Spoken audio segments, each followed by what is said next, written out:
WhatsApp, Slack, Gmail, email, Apple Mail, Thunderbird, Telegram. There are a lot of ways to communicate these days, and a lot of ways to make things very, very confusing. But never fear, we're here to help you with that. We've distilled a framework together from some research that we did. And we wanted to understand that, yes, it's not just what you say these days, but it's how you say it. And we've come up with one very simple rule.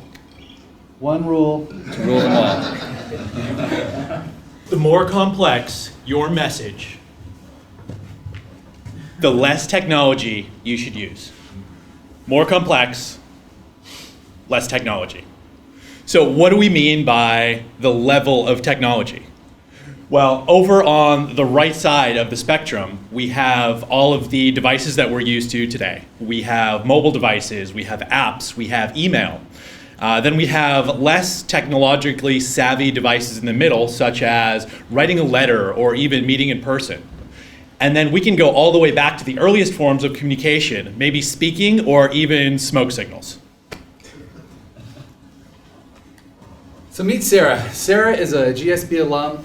She works down the street at a new startup, Series B. She's got a great opportunity today. She has to give a presentation to the board about a new pivot strategy that they have. If they go this direction, it's utter failure. If they go this direction, the company's going to do great.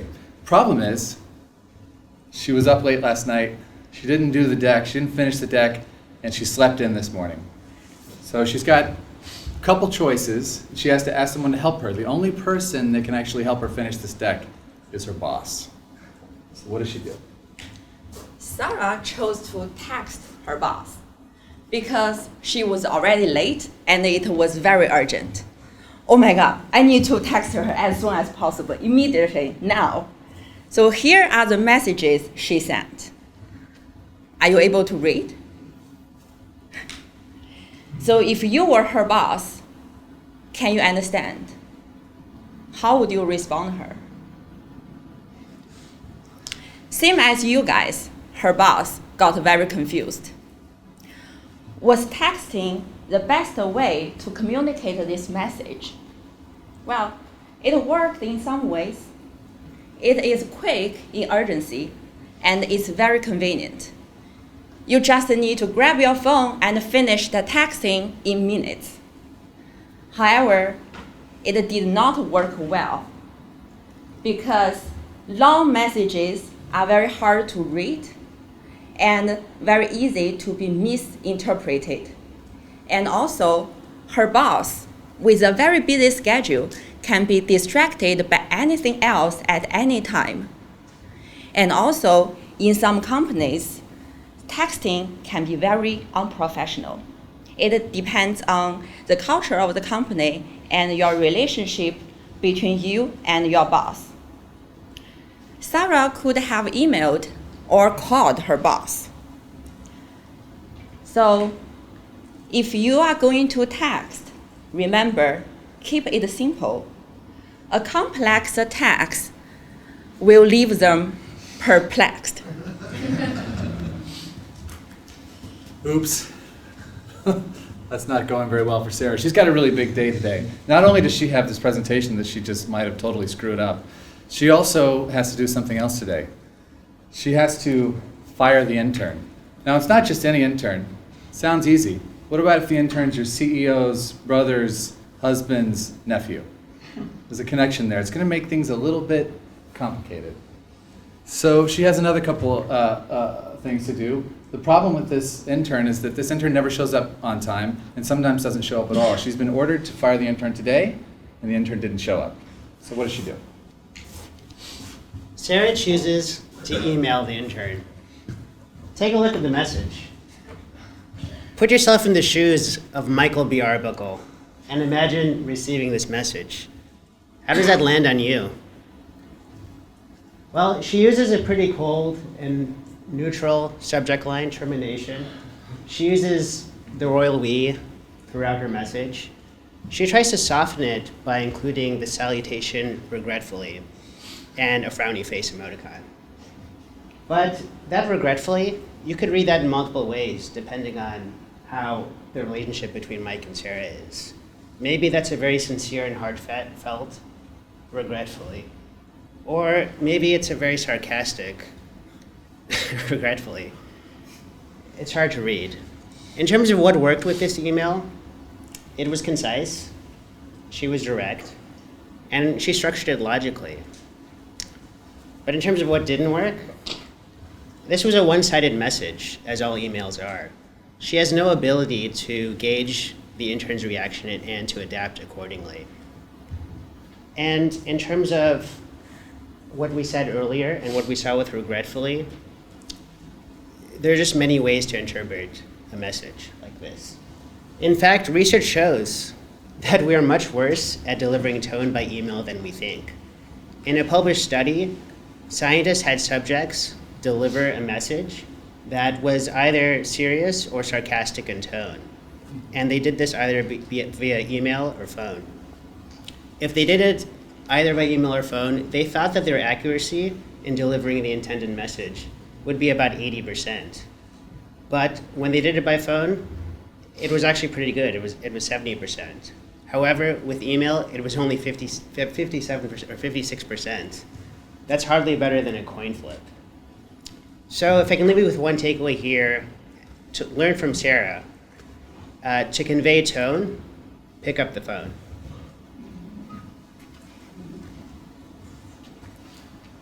Well, that's 2 down. There was an email, there was a text. Like I said, she has a big day today. She's not really going very, very well. The reason, when she slept in late this morning, it kind of screwed up the whole day. It set all the hours back. She actually has a job interview today. Not going very well. And she can't actually go to this job interview in person. So she's got to figure out what to do about that. Sarah chooses to take the job interview over the phone. This is totally normal. This is what the employer recommended. But when she hangs up, she doesn't quite know how she did. She thinks it went fine, but she doesn't know whether she's going to get a call back or any of the feedback that the interviewer may have had for her. So why did she do that? Well, phone interviews are generally accepted these days. I'm sure that we have all had a lot of first-round phone interviews when we're first getting to know companies. It's quick, it's convenient, and it's discreet. She's at work. She can duck into a conference room and take that phone interview without her current employer knowing that she's looking for other jobs. However, there are certain things that she can't do, and that's where she has missed those opportunities.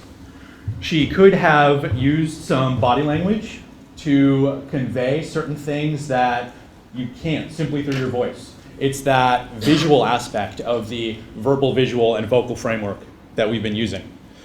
Similarly, she may have come off as inauthentic. People over the phone have been rated fairly homogeneously to one another, where interviewers cannot actually remember who they spoke to or what was good about them. Now, when the phone was becoming prevalent in the US and was starting to be used for interviews and collecting data, there were studies done to determine whether or not this was a good method of getting people to speak to you.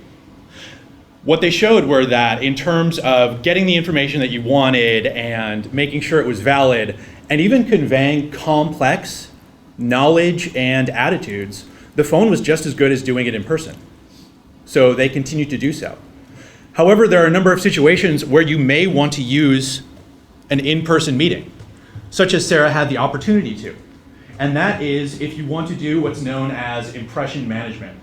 So the research on that shows that it not only improves the rating of likability, but also allows the individual to manage their reputation, because they're allowed to do things like lean into negative feedback rather than slink away or simply sound defensive and scared over the phone.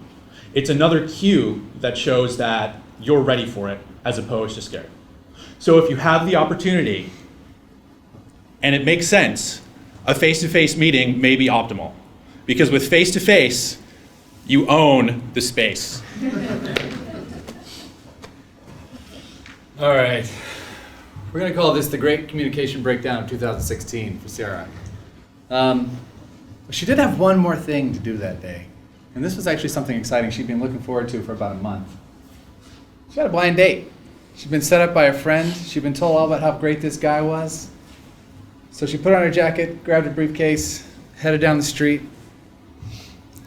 Like a movie, walked into the door, light shining down at the table at the end of the bar.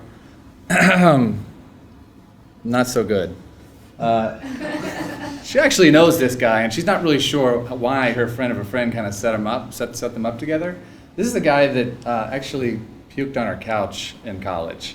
She doesn't know how this worked, but she knows for sure she does not want to go through with this guy. But she's had some communication problems today, and she thinks maybe I should go over there and tell him in person, right? Wow, this is a very complex situation. So we've already told you to talk face-to-face to deliver the complex messages. But this time, Sarah chose to text to say no. She would rather to go back home and lay down the couch to enjoy a bottle of very good wine, give a happy ending to this frustrating day. So rules were meant to be broken. So the next time you find yourself in a tricky communication situation, we ask you to remember some simple rules. A complex text will leave them perplexed. To convey the tone, pick up the phone, and with face-to-face, you own the space.